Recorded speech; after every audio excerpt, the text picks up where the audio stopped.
Die vraag eintlik wat ek en jy vir mekaar moet vra en jy vir jouself is, het jy al ooit tot wedergeboorte gekom? Of het jy begin kerk toe gaan na 'n lang ruk? Het ek dalk begin Bybel lees, bietjie Bybelstudie doen want ek het begin skuldig voel? Ons hoor nie in kerke van wedergeboorte nie. In die wedergeboorteproses is daar die eerste ding wat jy moet agterkom is verandering. Daar vind 'n verandering hier by my plaas.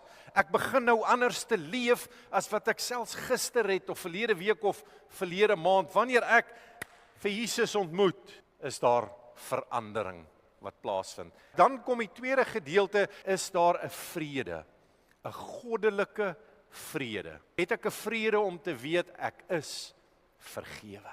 Goddelike vrede wat sê, dankie Here, nou kan ek ook ander vergewe en myself. En nou is daar 'n versadiging, net soos met die klei, want daar 'n verandering plaasvind en hy bietjie settle, daar vrede is daar nou 'n versadiging. Ek maak myself nou nie meer vol met die wêreldse goedjies wat die wêreld kyk en die wêreld gebruik nie. Ek maak my nou self vol van die woord van God.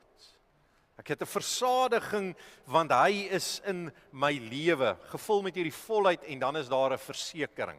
Verseker 'n vaste wete, as Jesus vandag kom, dan gaan ek saam.